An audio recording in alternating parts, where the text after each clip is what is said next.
Hello, hello. Did you know?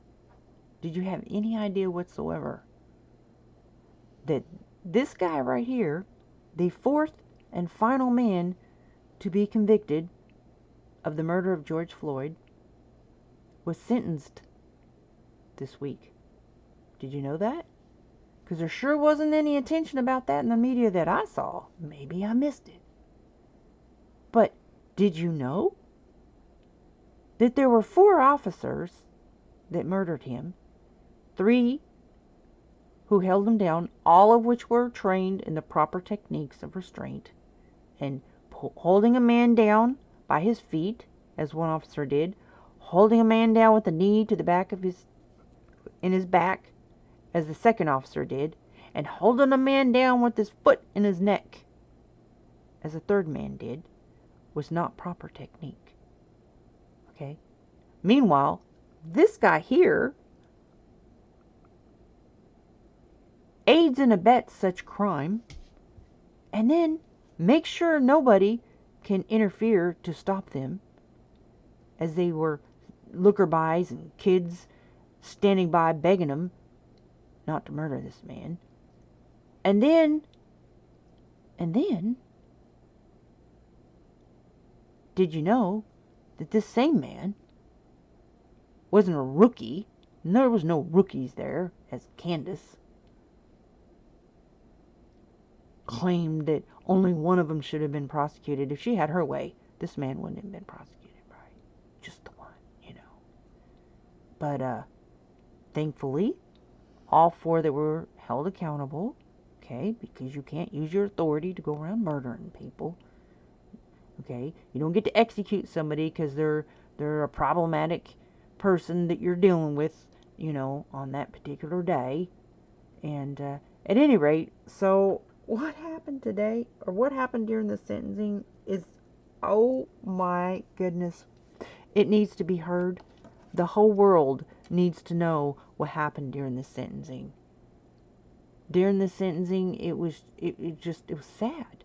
First of all, I'm sad that none of his family was there speaking for him. I don't know if anyone was in the courtroom because they didn't show the whole courtroom, but the prosecutor spoke, and she did say that, you know, the family wanted to grieve in, you know, privacy, but nobody in the victim's impact spoke for him. The prosecutor spoke for him.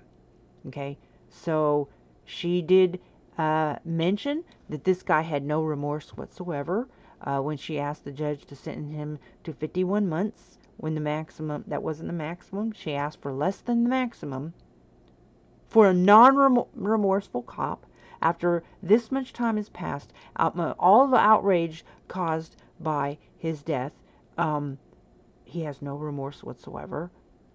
He knows the training, he knows what he did that day, and he knew that he had no business not allowing the EMS to help give resuscitation.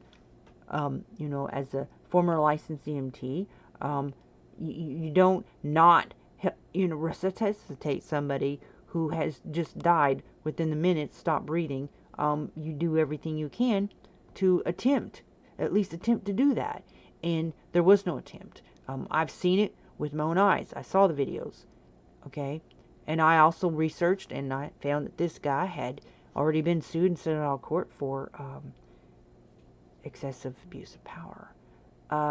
So here's what this guy did in the courtroom.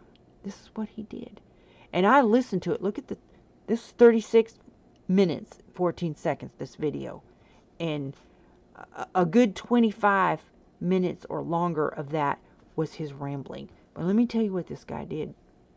So he gets up there, you know, the prosecutor says, you know, her speech, and she talks about and goes over all the details of how, you know, he did everything but what he was trained to do, and you know, goes into the last comments that, you know, George Floyd knew he was going to die that day. He knew they were going to kill him, and told him to give a message to his family and whatnot.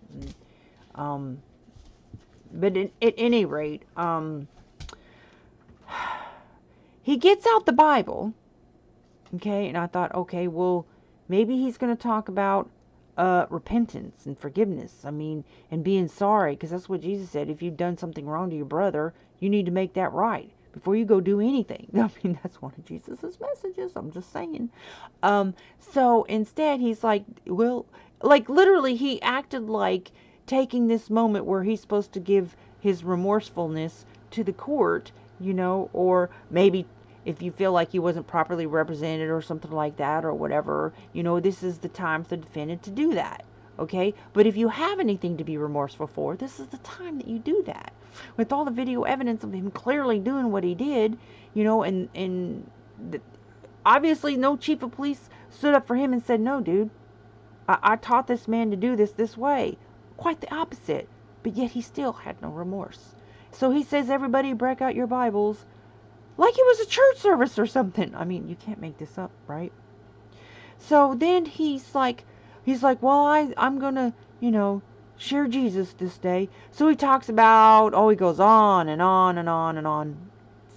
Like he just goes through all these Bible stories, and he talks about he wasn't really a Christian that day, and he's been exposed, and it's almost like he was self-justifying to himself that the real reason he's being persecuted is because he wasn't really a Christian, and now he was exposed that day, but now he's really a Christian. And so now that he knows the Bible and all these different stories, that he, like literally, he went through an entire sermon. Like all the people in the courtroom are people that need to be preached to. He shares the Bible stories. And you would think at some point he's going to talk about how sorry he is, because that's what Jesus taught. And how it changed his life, and how he's going to do better with his life, going forward. But that's not what he does. He says, after all this stuff about the Bible, then he says, like, okay, now that he's put it out there that he's a Christian, and he's a real Christian now he has to stand on the truth that he did not do anything wrong. And, the prosecutor asked for, like, in the middle of what he could have been sentenced to. She asked for 51 months. His lawyer, of course, asked for the least, which would have been 41 months. And I'm just thankful that the judge gave him the maximum, which was 57 months that he could have got.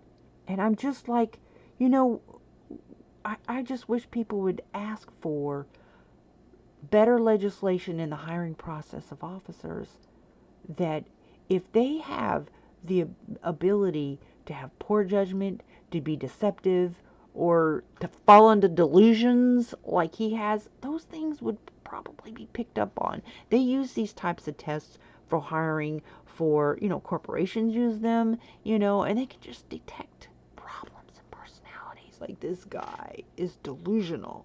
Like, seriously? He literally sat there after everybody has showed the evidence of the videos of him standing there while other people are doing things that they were not trained to do, but contrary to what they're trained to do, and then prevent life-saving resuscitation. And he's going to sit there and delude himself to think that he did nothing wrong after so much grief that his actions have caused. And I'm just like, oh my goodness. It's just, you have cops who will die for you, that will die in the line of duty, fighting evil, and then you'll have people who commit crimes of evil, and there's just got to be better hiring process. And, I saw a cop today, it was just disgusting. There was a domestic situation where a lady had an injunction to prevent abuse, and the guy took off with her kids and violated the injunction in her home. And according to that state statute, if you violate that particular type of injunction, it's a crime. And the cop, of course, did not go and issue a warrant for his arrest for violating that injunction. Instead, he arrested the woman when she went and tried to rescue her kids, when all the devices to communicate with the mother was taken from her. And in addition to that, he tried to keep the mother from even knowing where the kids were. That's called parental alienation, by the way.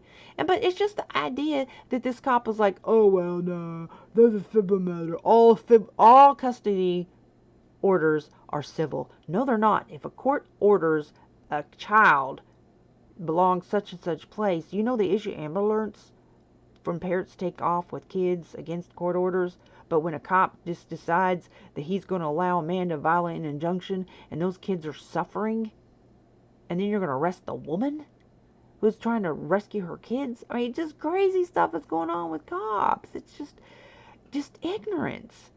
How does it get to a point where a police department has this man who's already been sued for excessive force, settles out of court, who then turns around with 3 other cops and murders a man in broad daylight as people are watching and filming? How does it get to that point?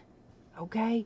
Because you have cops who are committing corruption, and you need mandatory legislation federally that anytime a cop lies on a police report, that is mandated when evidence is presented they lied, that they are mandated to be prosecuted.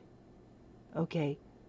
Because if they're lying in police reports, they're going, oh my gosh, just imagine how many police reports this guy has lied in. He's sitting here lying to himself and to the world about committing murder after he's been convicted, and the evidence clearly shows, and he's been told, dude, this is what your this is what your authorities, this is what you were taught, your leaders said what you did was wrong. And he's going to sit there and lie and say he did nothing wrong. What about all the reports that this man has ever been involved in, of every case this man has ever been a part of? Every single one of them needs to be reopened, is what I say. As this man sat here with the Bible in his hand, preaching to a courtroom about how he did nothing wrong.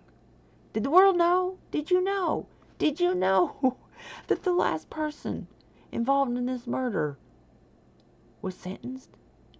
Because though I didn't see a single thing about it in the media. This is like some local news thing. This should have been national news. That this man, the 4th and final person convicted of killing this man, sat there with no remorse and said he did nothing wrong. I just think the world needs to know. Because this is an epitome of an example of why there needs to be better hiring procedures to put a person in uniform with power over other people like that. Right? And I'm sorry, but officers who, when somebody else is doing something wrong, you gotta stand up against them. It's just sad. Anyways, I'm just curious. Did anybody know?